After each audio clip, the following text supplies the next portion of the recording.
bring it all into focus. Real love is not illusion. It's not fantasy. It's not blind passion that ignores red flags and calls it destiny. Real love is clarity. It sees clearly, chooses freely, and works consistently. It honors boundaries. It values accountability. It respects difference. It breathes honesty. And above all, it chooses, not once, but daily. The myth says, love should be easy. Realism says, love should be true. And truth, while sometimes heavy, always frees. So, if you take nothing else with you, take this. Real love doesn't just feel good. It builds good. Day by day. Choice by choice.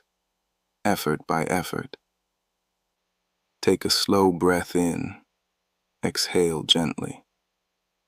Notice the steadiness of being here, facing love with clearer eyes. I've spoken to you about realism, about seeing without illusion, about choosing with freedom. But there is more to be uncovered, because not every bond is just misaligned. Some bonds are manipulative. Some are built on control. Some leave you doubting yourself, more than you ever should. And those patterns, they need breaking. At 6 p.m., Sophia Voss will meet you. Her voice is sharp, clear, unafraid. She will walk with you into the world of manipulation, how to spot it, how to name it, and most importantly, how to break free from it. Where I have shown you realism in love, she will show you liberation in truth. So carry this clarity forward. Take another deep breath. Exhale the illusions. And step into the next hour, ready to see not only what love can be, but what it must never become. Too many of us step into relationships chasing illusions. We imagine that love will erase loneliness, heal old wounds, or fix what feels broken inside. We tell ourselves stories about soulmates and destiny, about someone arriving to make us whole. But here's the truth. When you put that kind of weight on love, you set yourself up for disappointment. No partner can be everything. No relationship can solve every ache. And when you expect perfection, you miss what's real. Because real love isn't flawless. It's messy. It bumps up against your insecurities. It forces you to face yourself in ways comfort never could. The danger of idealizing love is that it blinds you. It makes you ignore red flags. It makes you excuse harm. It keeps you stuck in fantasy instead of building something true. So the first step in realism is this. Drop the illusion. Let love be what it is. Not a cure, but a choice. Realism doesn't mean cynicism. It doesn't mean giving up on hope. It means learning to see clearly. To recognize that attraction and affection don't erase the need for boundaries. To understand that chemistry doesn't replace compatibility. To accept that even the best relationships require effort, repair, and compromise. When you see love clearly, you stop asking it to be magic. You start asking it to be mutual. You stop chasing someone to complete you. You start choosing someone who can walk beside you. This shift from illusion to realism does not make love colder. It makes love stronger. Because when you let go of fantasies, you finally make room for the real thing, a bond between two imperfect people, choosing each other, day by day. Love without illusion isn't smaller, it's deeper. And that depth is where relationships stop breaking you and start growing you. Let's be honest. Most of us have seen the red flags. The cutting remark brushed off as just a joke. The pattern of disappearing when you need them most. The refusal to take responsibility after hurting you. And yet, we tell ourselves stories. They didn't mean it. They'll change. I can handle it. Why? Because we want the fantasy more than the truth. Because facing the signs means facing the possibility that this relationship may not be safe, may not be sustainable. So we rationalize, we excuse, we ignore. But ignoring red flags doesn't make them vanish. It only delays the cost. Here's a mindset shift. Red flags are not curses. They are information. They don't always mean the relationship must end. But they do mean something needs attention. When someone raises their voice in anger, that is data. How often? How intense? Do they repair afterward? When a partner avoids accountability, that is data. Are they willing to grow? Or do they deflect and blame endlessly? Red flags tell you what you're dealing with. They invite you to ask, can I live with this? Does this align with the life I want to build?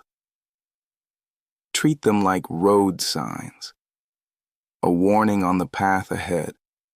You can slow down, choose another route, or decide this road isn't for you. But pretending the sign isn't there only guarantees collision. Self-respect means trusting your perception, believing what you see, not just what you wish to see. Because love without realism isn't love. It's denial. And denial will cost you far more than the truth ever could. Too many people believe that boundaries kill romance. They worry that saying no means rejection, that drawing a line will push someone away. So they bend. They accommodate. They abandon themselves in the name of love. But here's the truth. Love without boundaries isn't love. It's enmeshment. It's a tangle where one person shrinks so the other can stretch. Boundaries are not walls. They are guardrails. They keep the road safe. They prevent crashes. They make sure two people can move forward side by side without destroying each other in the process. When you set a boundary, you're not saying, I don't want you. You're saying, I want us to meet in a way that protects both of us. That's not distance. That's respect. Think about it. If you never rest, if you always give, if you silence your needs to keep the peace, resentment builds. And resentment is what truly kills passion, not honesty, not limits. Boundaries preserve desire because they preserve respect. When two people know where the lines are, they can relax, they can trust the space, they can risk being vulnerable without fear of being trampled. It's like tending a fire. Too much wood piled on carelessly smothers the flame. Too little air, and it suffocates. But with balance, the fire burns strong. Boundaries create that balance. They make room for passion to thrive without burning the house down. So stop fearing that your no will ruin love. The right person will honor your boundaries. The wrong person will resent them. Either way, you learn the truth faster. And the truth, though sometimes painful, is always safer than the illusion.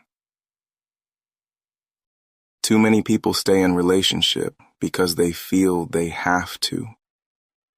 They say, I've already invested so much. They need me. I can't disappoint my family.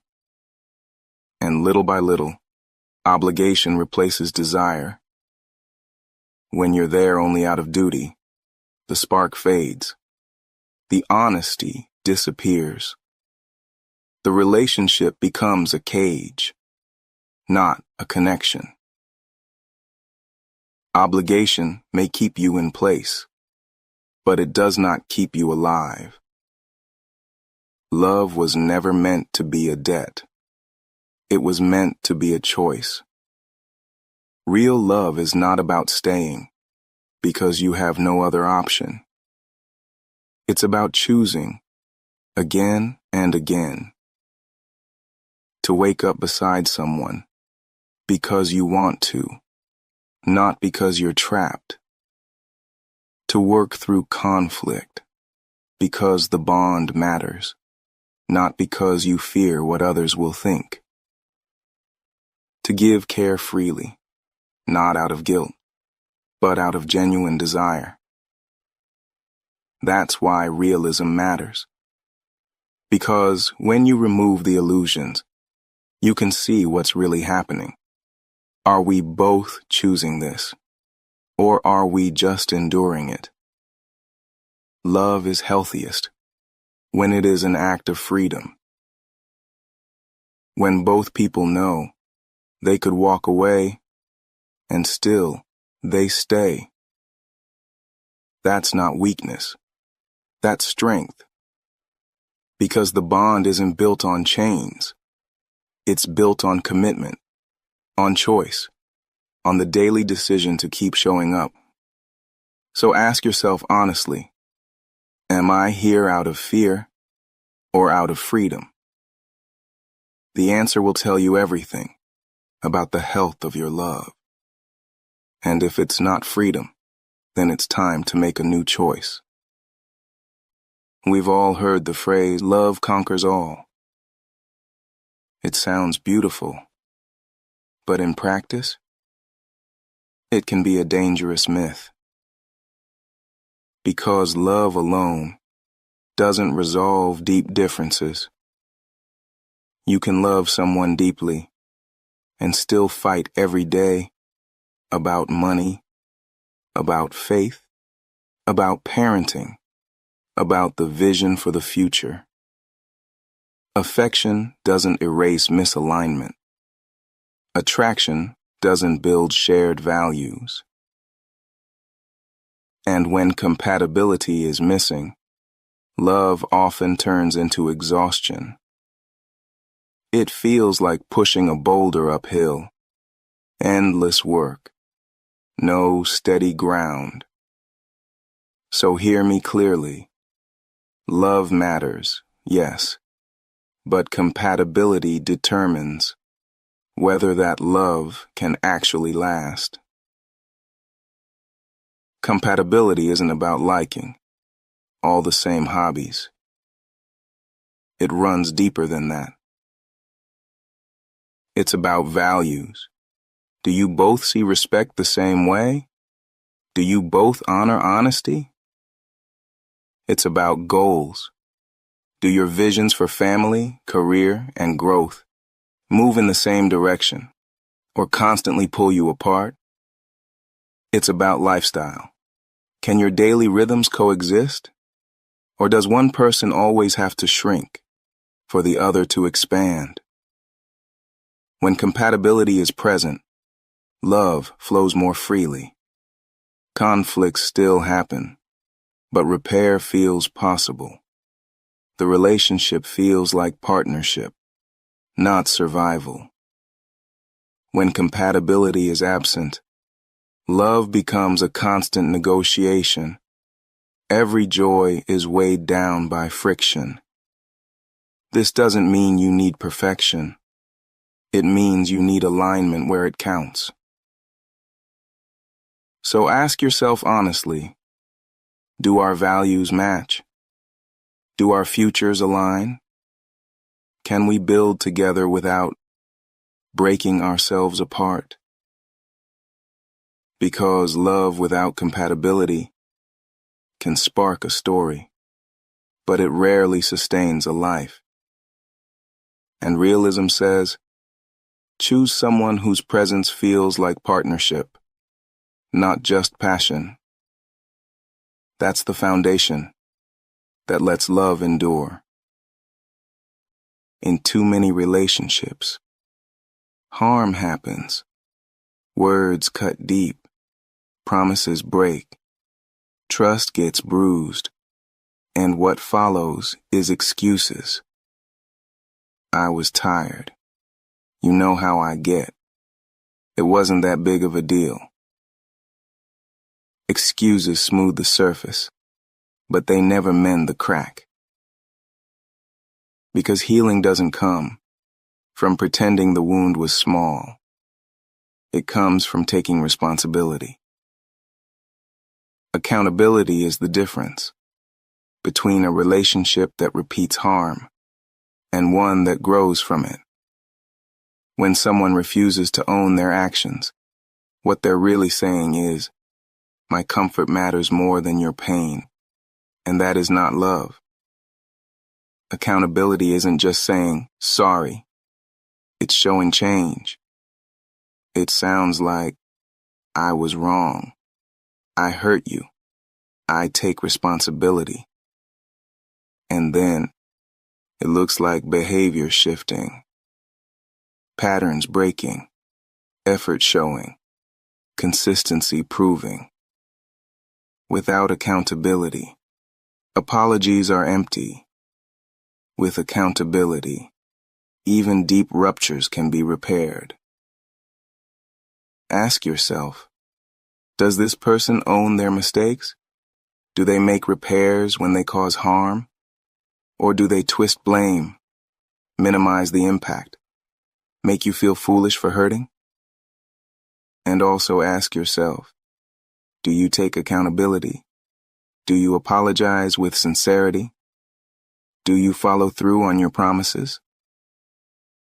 Because relationships thrive when both sides commit to responsibility. Accountability builds trust. It shows respect. It proves the bond is strong enough to hold the truth. And without it, there is no foundation, only illusion. So remember this.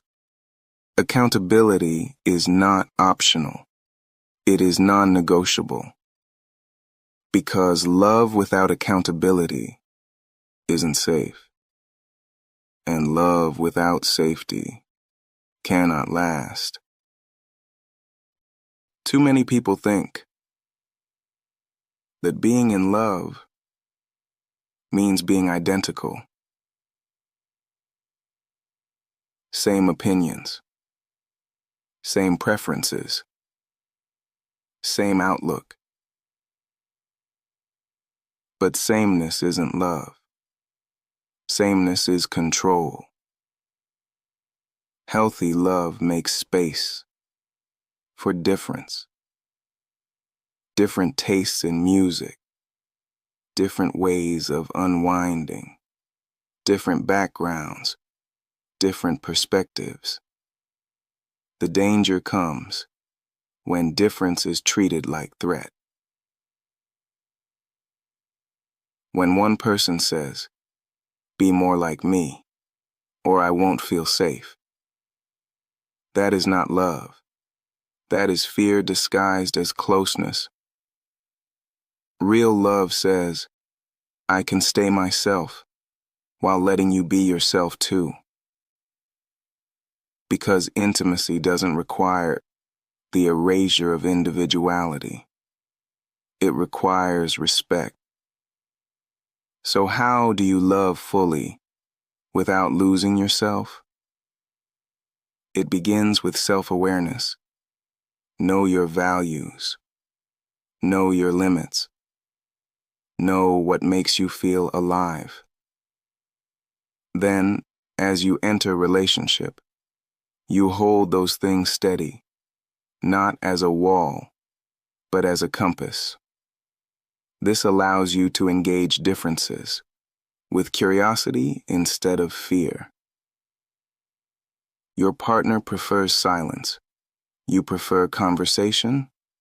That's not a crisis. That's an invitation to balance. Your partner comes from a different culture.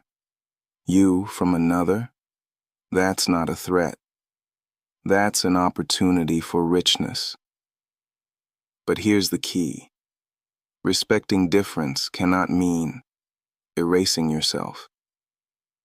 If you abandon your voice, if you constantly shrink to fit, the relationship may survive, but you won't. The strongest love is built not on sameness, but on wholeness. Two people standing fully in themselves, choosing to meet in the middle. That kind of love doesn't suffocate. It strengthens. It doesn't erase. It expands. So remember, love doesn't mean sameness. It means respect. And respect allows both of you to stay whole. Love without honesty is like a house without air. It may stand for a while, but inside, everything suffocates. When you hide your feelings to keep the peace, when you swallow your disappointments to avoid conflict, when you lie by omission to protect an image, the relationship starves. Because intimacy isn't built on what's hidden. It's built on what's spoken. Realism means this.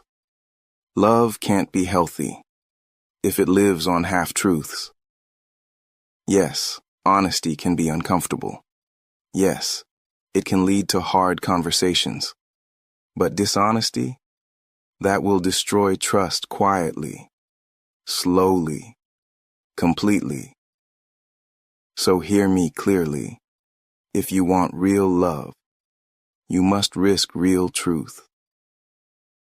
Now, honesty doesn't mean brutality. Too many people confuse just being honest with cruelty. Real honesty is paired with care. It tells the truth without tearing the other person down. It sounds like, "I felt hurt when this happened," not, "You always ruin everything." It sounds like, "I need more time for myself," not, "You're too demanding." Notice the difference. Both are truthful, but one invites repair. The other only invites defense. Honesty is not about venting every impulse. It is about revealing the real with clarity and respect. This is the realism of love, to be known as you are, and to allow the other to be known fully too. Anything less is performance, and performance can't sustain intimacy. So practice honesty, not reckless words, but careful truth. Because only when the air is clear can love breathe deeply and last. We've been sold a lie that real love should feel effortless. Movies show couples locked in passion, never arguing, never struggling, never working. But anyone who's been in love knows the truth. Effort is not a sign something is wrong. Effort is a sign you value what you have. When people expect ease forever, they give up the moment work begins. They say, if it's hard, it must not be right. But the reality is, all relationships require tending. Not constant strain, not endless sacrifice, but care, attention, repair. Love left unattended withers. So, if you expect love to last, expect to work. Think about the things you value most. Your craft, your health, your dreams. You invest time, energy, focus. You water them. You maintain them. Why would love be any different? Effort in love isn't drudgery. It's devotion. It's listening when you'd rather tune out. It's apologizing when pride burns. It's showing up with presence, again and again. Effort says, this matters. You matter. We matter. And here's the key. Effort is mutual.